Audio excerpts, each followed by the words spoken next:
सारे पदार्थ देती है माँ, और हम उसको माँ भी कहते हैं। देखो, गाय का गोमूत्र शुभ होता है, गाय का दर्शन शुभ होता है, और तो और गाय का गोबर भी शुभ होता है। गौ माता को पालिए, जितना हो सके उतनी आप गौ माता को घर में पालो। गौ माता को पालना चाहिए, क्योंकि वो हमारी माँ है, उसको हम माँ कहते हैं। कई लोग तो क्या करते हैं कि गौ माता को पाल तो लेते हैं, पर जब तक वो दूध देती है तब तक ही सेवा करते हैं, और जहां उसने दूध देना बंद किया कि उसी गौ माता को लोग कसाई के हाथ में सौंप देते हैं। तो मेरा हाथ जोड़कर व्यासपीठ से आपसे निवेदन है कि ऐसा मत करना, ऐसा मत किया करो। जब तक आपसे सेवा बने तब तक आप करो, कोई मनाही नहीं, खूब सेवा करो गौ माता की। पर आपको लगे कि अब हम इनकी सेवा नहीं कर सकते, अब हम इनका ये खर्चा नहीं उठा सकते, तो आप उस गौ माता को किसी गौशाला में दान करो, किसी मंदिर में दान करो, किसी आश्रम में दान करो, पर कसाई के हाथ में उनको नहीं सौंपना चाहिए, है ना। हमको तो कोई छोटी सी सुई चुभ जाती है तो कितना दर्द होता है, लोग इंजेक्शन लगवाने से डरते हैं। तो गौ माता को आप कसाई के हाथ में सौंपते हो, वो उसको काटता है, उनको कितना दर्द होता होगा। ऐसा काम मत करो कि जिससे गौ माता आपको श्राप दे या आपका बुरा हो। गौ माता की सेवा करना चाहिए, क्योंकि गाय का दर्शन शुभ होता है। आप कोई शुभ कार्य करने जा रहे हो, रास्ते में यदि आपको गौ माता का दर्शन हो जाए तो समझ लेना कि आप जो कार्य करने जा रहे हो वो कार्य आपका सफल होगा, क्योंकि गाय का दर्शन बहुत शुभ होता है। गौ माता में 33 कोटि देवता वास करते हैं, 33 करोड़ देवता गाय के अंदर वास करते हैं, और जिस घर में गाय होती है उस घर में 33 करोड़ देवता वास करते हैं।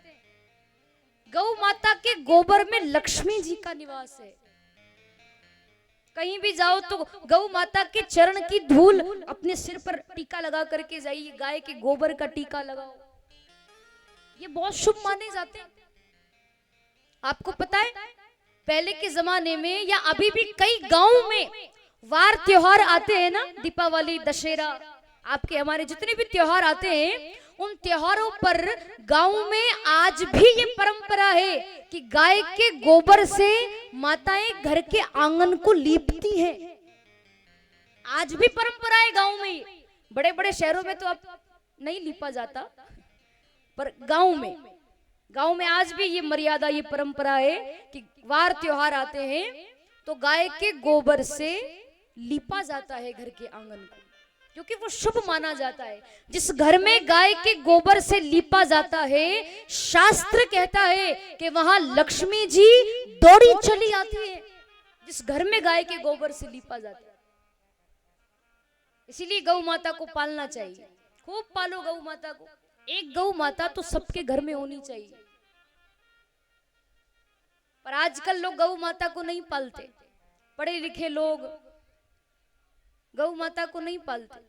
आजकल तो लोग बड़े बड़े कुत्तों को पालते हैं। हाँ, लाखों करोड़ों रुपए खर्च करेंगे लोग कुत्तों को पालने के लिए, गौ माता को नहीं पालते। अरे गौ माता आएगी, गाय के अंदर 33 कोटि देवता वास करते हैं। आपके घर में गाय रहेगी तो आपके घर में देवताओं का वास रहेगा। वार त्योहार आए तो बढ़िया गौ माता घर में गाय के गोबर से घर के आंगन को लीपो। और अब आपने पाल लिया कुत्ता तो लीप लेना कुत्ते के गोबर से।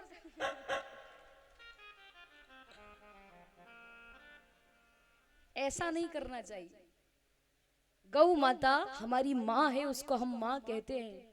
अच्छा, भैंस को माँ तो नहीं कहते ना, नहीं कहते, और उसको माँ अच्छा भी नहीं लगता। भैंस माता अच्छा लगता है? नहीं, गौ माता अच्छा लगता है। गाय हमारी माँ है।